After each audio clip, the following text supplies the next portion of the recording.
네, 안녕하세요. 오늘 발표하게 된 HP 코리아에서 P3D 파트너 비즈 매니저를 맡고 있는 김태환 매니저입니다. 오늘 제가 발표할 내용은 HP 3D 프린팅 자동화 솔루션이 주도하는 산업의 디지털 트랜스포메이션에 대해서 발표를 할 예정이고요. 3D 프린팅이 아직 잘 과거에 이렇게 머물러 있는 생각을 하시는 분들이 많아서 오늘의 발표 목적은 이제 3D 프린팅이 현재 어디까지 왔고 그리고 미래에 어디까지 갈 것인지에 대해서 좀 더 구체적으로 설명할 수 있는 기회를 마련해 드렸습니다.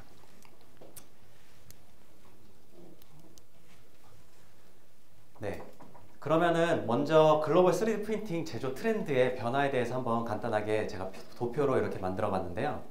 우선 과거에는 아시다시피 3D 프린팅이 시제작이라든가 프로토타입 이쪽에 많이 포커스가 되어 있었습니다. 근데 지금 현재 2024년 현재로는 이제 시제품 플러스 최종 부품에도 이제 3D 프린팅이 활용이 되고 있고요.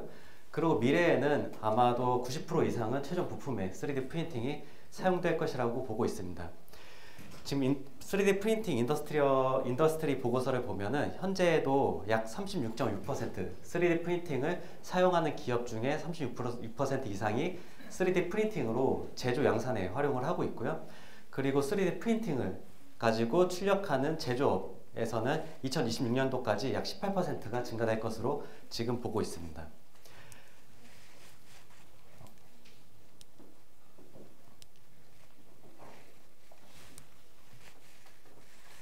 그러다 보니까 이제 실제 3D 프린팅이 정말로 양산 제조하는 업체들이 많이 늘어났냐라고 여쭤보시는 분들이 많아요. 지금 현재 HP 3D 프린팅을 가지고 양산을 제조하는 기업들이 무수한 기업들이 많이 있습니다. 우리나라에서는 현대자동차, LG전자 등등이 이제 있고요. 그리고 글로벌하게는 폭스바겐이라든가 아우디, 포드, BMW 등 다양한 글로벌 기업들이 HP 3D 프린팅을 가지고 양산을 하고 있는데요. 어떤 식으로 양산을 하고 있는지 제가 도표로 보여드릴게요. 우선 첫 번째로는 푸조라는 이제 글로벌 자동차 브랜드가 있습니다. 이 업체 같은 경우는 고객 맞춤형 액세서리를 3D 프린팅으로 제조해서 푸조 샵에서 판매를 하고 있어요. 아마 이제 유럽 같은데 푸조샵 같은데 가시면은 이제 푸조에 맞는 자기 차에 맞는 액세서리를 이제 구매를 하실 수가 있고요. 두 번째로는 얼마 전에 이제 GM에서 이제 SUV 타오라는 차를 출시를 했습니다. 거기에 들어가는 스포일러 클로즈셋 도어 실이 있는데 그 도어 실을 HP 3D 프린팅으로 약 4만 대 분량의 도어 실을 제작을 했습니다. 그 이유는 이제 타오가 출시를 할 때 초기 이제 디자인이 변경이 됐는데 그때 이제 추가적으로 이제 양산을 하기 위해서 금형을 만들고 하다 보니까 시간이 너무 오래 걸려서 초도 물량 4만 대에 관해서 이제 3D 프린팅으로 제작된 파트가 출력돼서 적용이 됐던 사례입니다. 그 다음으로는 이제 국내에 이제 드론쇼 요즘 많이 하시죠? 여의도나 아니면은 부산 광안리나 이런 데서 드론쇼를 많이 하는데 드론쇼를 주도하고 있는 기업인 유비파이에서 HP 3D 프린팅을 가지고 각 드론쇼에 맞는 솔루션 바디를 제작을 하고 있습니다. 그리고 마지막으로는 요즘에 또 러닝 많이 하시죠? 러닝 인구가 엄청나게 늘고 있는데 이제 런닝 브랜드인 브룩스에서 HP 3D 프린팅을 가지고 아웃솔, 퍼포먼스 아웃솔을 제작해서 또 350불 정도에 판매를 하고 있습니다. 이런 식으로 다양한 글로벌 기업들이 3D 프린팅을 가지고 양산을 하다 보니까 과거에는 고민을 하지 않았던 것들을 지금은 고민을 하게 됐어요. 첫 번째로는 직원들이 퇴근 후에도 무인으로 3D 프린팅을 좀 생산을 할 수가 없을까? 왜냐면 3D 프린팅은 무인이긴 한데 중간에 이제 제작 시간이 끝나서 멈춰버리면 한 몇 시간 동안 장비는 멈춰 있습니다. 네, 그런 비용을 줄일 수 없을까? 그러다 보니까 전체 이제 양산으로 들어가다 보면 토탈 코스트가 또 중요하잖아요. 네, 전체 토탈 코스트를 줄일 수 없을까에 대한 부분. 그리고 3D 프린팅마다 약간의 표준 편차가 있다 보니까 언제 어디서든 어떤 장비로 균일한 파트를 양산을 제작할 수 없을까에 대한 고민을 하기 시작했습니다. 그래서 저희 HP에서 각 고객사마다 3D 프린팅 출력 코스트를 한번 분석을 해봤어요. 과거에 이제 프로토타입으로 3D 프린팅 썼을 때는 그냥 장비 가격과 재료 가격 이 두 가지만 고려했는데 실제 양산으로 들어가다 보니까 무수한 이제 프로세서에 대한 비용을 다 고려를 해야 되는 부분들이 있더라고요. 뭐 오퍼레이터뿐만 아니고 재료에 대한 부분, 그리고 프린팅 가격에 대한 부분, 그리고 언팩, 그리고 클리닝, 퀄리티, 그 피니싱, 그 딜리버리까지 모든 것에 대해서 비용을 다 고려를 해야 되는 상황이 왔습니다. 그래서 저희가 이런 것들을 좀 전체적인 모든 비용을 옵티마이제이션 하기는 어렵지만 저희가 오퍼레이터 부분하고 그리고 장비의 최적화 부분을 저희가 포커스를 해서 올해 이제 3D 프린팅 포트폴리오에 재정립을 했습니다. 그래서 적용부터 성장, 그리고 스케일업까지 이렇게 재정립을 하게 되었고요. 적용 부분 같은 경우는 기본적으로 내가 어떤 비즈니스를 할 건데 비즈니스의 초기의 볼륨이 어느 정도 확정되지 않았을 때 이제부터 이제 비즈니스가 성장이 되고 실제적으로 양산 단계에 올라갔을 때에 대한 이 포트폴리오를 추가함으로써 이제 양산에도 어떻게 3D 프린팅이 적용되는지 설명드리도록 할게요. 그래서 오늘 저희가 집중적으로 설명해 드릴 내용은 HP 제퓨전 5600과 오토메이션 시스템 이 두 가지입니다. 그래서 5600이 출시된 배경은 아까 말씀드린 것처럼 고객의 피드백이 총 3가지가 있었는데 그 중에서 장비로 해결할 수 있는 부분들을 좀 해결해 주기 위해서 출시를 하였습니다. 우선 비용적인 전체적인 토탈 코스트 부분, 그리고 제작 시간에 대한 부분, 그리고 제작했을 때 수율에 대한 부분. 사실 양산을 하게 되면 수율이 가장 중요하거든요. 100개를 제작을 했는데 그 중에 50개가 실패다. 그러면 사실 할 수 없는 비즈니스이기 때문에 이런 수율이 또 중요하게 됩니다. 그래서 기존에 있던 장비 같은 경우는 밸런스 모드, 로버스트라는 모드가 있었는데 밸런스 모드를 하게 되면 속도는 증가하는 대신에 퀄리티가 좀 떨어져요. 근데 로버스트 모드를 하게 되면 속도가 느려지는 대신에 퀄리티는 또 올라갑니다. 그러다 보니까 반대급부가 있어서 고객들이 선택을 해야 됐었는데 5600 이 두 가지를 다 포함해서 속도도 빨라지고 퀄리티도 높아지게끔 재설계를 하였습니다. 그래서 저희가 가장 포커스를 하고 있는 게 수율을 증대시켰고요. 그리고 내부 치수 개선을 했고 전체적인 치수 개선을 하고 마지막에는 부품 표면 품질을 개선을 하게 되었습니다.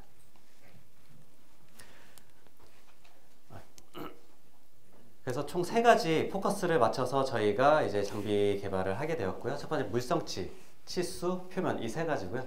제작 속도 변화 없이 파트 퀄리티를 개선을 했었고 그리고 반복성과 수율 증대, 그리고 치수적인 부분들 파트 제작이 아무리 많아도 기준 정확도를 향상을 시킬 수가 있었고요. 그리고 파트별 파라미터 조정을 할 수가 있게 만들게 되었습니다. 그리고 표면적으로는 기포라든가 부품의 라인 이런 부분들을 성능을 향상시켰는데요. 저희가 장비로만 이런 것들을 다 해결할 수 없다고 판단해서 추가적으로 프로세스 디벨롭먼트 소프트웨어라는 것들을 출시를 하게 되었습니다. 이 소프트웨어 같은 경우는 총 5개의 매개 변수를 고객이 직접 수정을 할 수가 있어요. 그 안에 총 미세한 35개의 파라미터를 또 수정을 할 수가 있는데요. 첫 번째로는 인쇄 시간에 관련된 매개 변수, 그리고 프린터의 열에 대한 매개 변수, 그리고 전체적인 치수에 대한 매개 변수, 그리고 에이전트 분사량에 대한 매개 변수, 그리고 냉각 시간에 대한 매개 변수 안에 총 미세한 35개의 파라미터를 고객이 직접 이제 핸들링해서 최적의 파트를 출력할 수 있는 세팅 값을 만들어낼 수가 있습니다. 사실 이 파라미터가 출시된 이유 중에 하나는 이게 가장 커요. 우선 각 그 고객이 이제는 양산을 하게 되는데 양산한 파트마다 그 최적화된 파라미터 값을 저장하고 관리를 할 수가 있습니다. 기존 3D 프린터 같은 경우는 그냥 베이직한 모드 하나로 모든 다른 파트들을 출력하다 보니까 어떤 파트는 치수가 중요하고 어떤 파트는 표면이 중요한데 그러다 보면은 다양한 테크놀로지를 구매를 하셔야 되잖아요. 그게 아니고 이 프로세스 파라미터를 통해서 각 파트별로 모든 그 파트를 최적화된 파라미터를 세팅을 할 수가 있습니다. 그렇게 되면은 이 파라미터 값을 저장을 해서 A라는 사이트와 B라는 사이트와 C라는 사이트에 장비가 있는데 그 사이트에 설치된 장비가 약간의 표준 편차가 있어요. 어떤 장비는 플러스 0.2에 세팅되어 있는 장비가 있을 수도 있고 어떤 장비는 마이너스 0.2에 세팅되어 있는 장비가 있을 수 있습니다. 하지만 이 파라미터 세팅 저장 값은 STL 데이터 하나로 보내는 게 아니고 전체적인 파라미터 값을 보내는 거기 때문에 언제 어디서든 고객이 원하는 동일한 치수의 파트를 출력해낼 수가 있어요. 그러다 보니까 만약에 현대나 LG전자 같은 현대자동차나 LG전자에서 자기네가 갖고 있는 파라미터 값을 만들었고 그거를 벤더들한테 줬을 때 최대의 효율을 낼 수 있는 솔루션이라고 볼 수가 있습니다. 그래서 이거는 이제 파라미터를 이제 통해서 개선할 수 있는 방향에 대한 예시인데요. 뭐 예를 들어서 좀 표면조도를 개선하고 싶다 하면은 서버 파라미터와 에이전트 파라미터를 살짝 조정을 하면은 이런 것들을 개선을 할 수가 있고요. 그리고 물성치를 좀 개선을 하고 싶다 하면 서버 파라미터와 에이전트 파라미터를 수정을 해서 그 물성치를 좀 더 개선을 할 수가 있고요. 그리고 치수 정비도를 높이고 싶다 그러면은 치수 파라미터를 수정을 해서 이런 식으로 그 수정을 하면서 최적화된 파트를 출력해낼 수가 있습니다.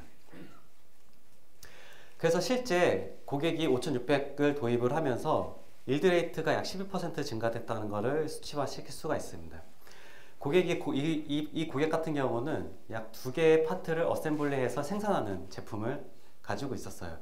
근데 기존에는 이제 4200이라는 저희 초기 모델을 가지고 있었는데 4200과 그리고 저희가 그 다음에 출시된 5200과는 좀 시스템이 다르다 보니까 이 고객은 4200에 최적화된 솔루션을 가지고 제품을 제작하고 있는데 5200으로 바꾸다 보니까 약간의 그 물성치 변화와 치수 변화가 있었어요.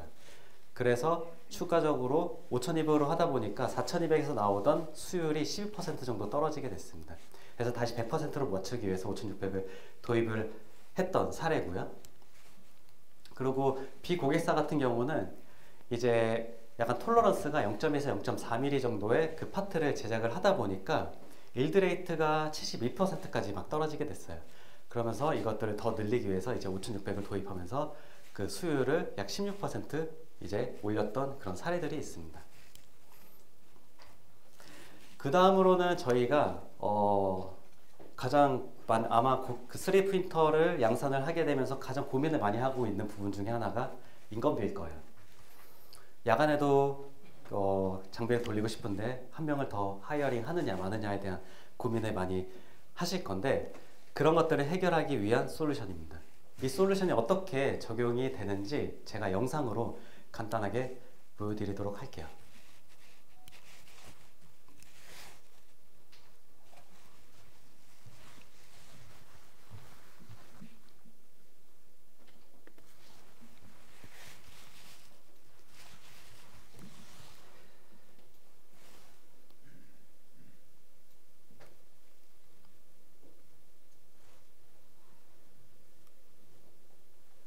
네, 소리는 안 나오는데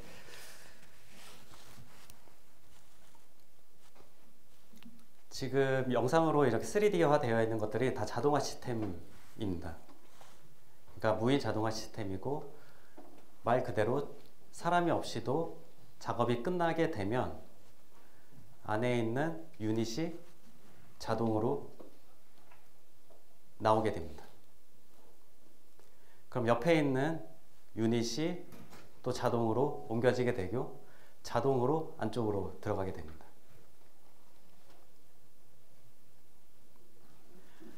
이렇게 됨으로써 야간에 새벽 2시나 새벽 3시에 작업이 끝나더라도 이제 그 작업자 없이도 자동으로 이 유닛을 장착을 시키면서 시간 로스 없이 제작을 시작을 할 수가 있는 시스템이라고 볼 수가 있습니다.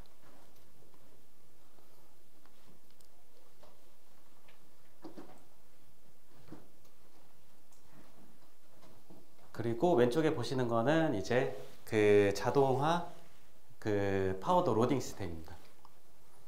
이것도 마찬가지로 파우더를 또 채워야 되다 보니까 이런 것들을 자동화 해서 재료를 자동으로 채워지게 되고요.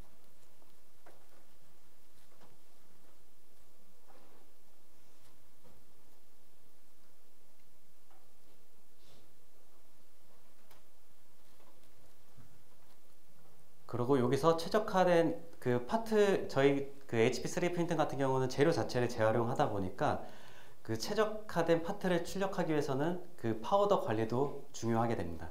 근데 여기서는 자동적으로 그런 파우더에 대한 인스펙션과 퀄리티 컨트롤이 다 가능하게 되는 시스템이에요. 그리고 맨 왼쪽에 있는 거는 자동으로 파우더를 털어주는 자동 블라스팅 장비입니다.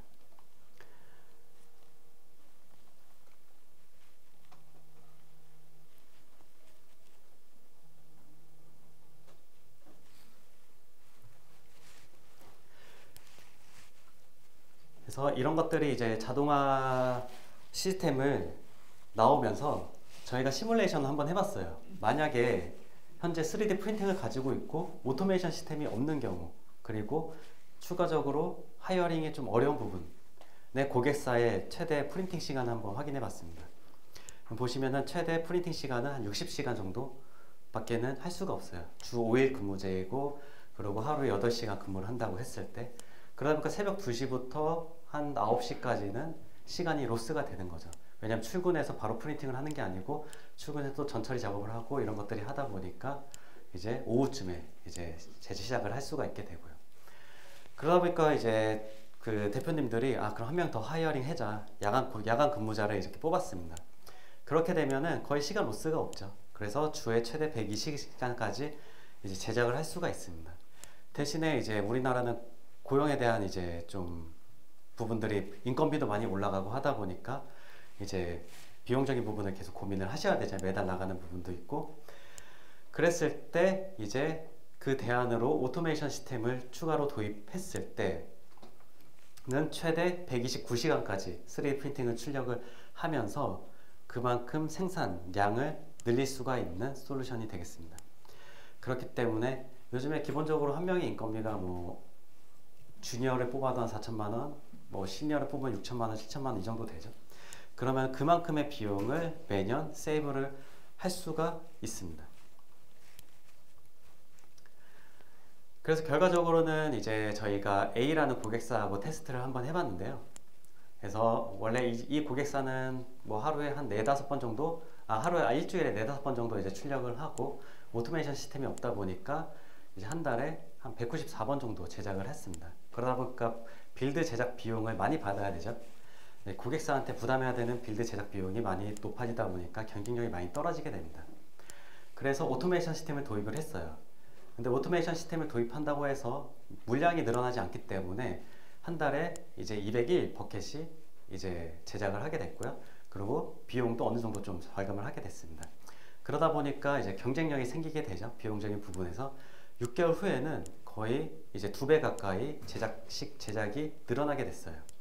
그러다 보니까 한 달에 최대 387번까지 제작을 하게 됐고, 그만큼 비용도 세이브를 하게 되면서 더 성장을 했던 사례입니다. 국내 이제 사례인데요. 국내 이제 A라는 회사에서 3D 프린팅을 가지고 이 정도까지 작년에 하고 있다가 올해 추가적으로 도입을 하면서 지금은 연에 한 1억에서 1억 5천 정도 지금 수입을 올리고 있습니다. 그래서 이런 것들을 저희 솔루션으로 좀 해결을 해드렸고요.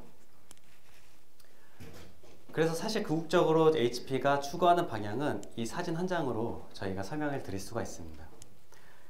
그러니까 3D 프린팅 그리고 제조량이 늘어난다고 해서 사람을 더 하이어링 하는 게 아닌 무인 시스템으로 3D 프린팅으로 출력해서, 사실 디지털 트랜스포메이션, 디지털 트윈의 가장 큰 목적이 토탈 코스트를 줄이는 거잖아요. 그 토탈 코스트를 최적화시켜서 자동화 시스템으로 돌릴 수 있게끔 하는 게 궁극적인 목표고요.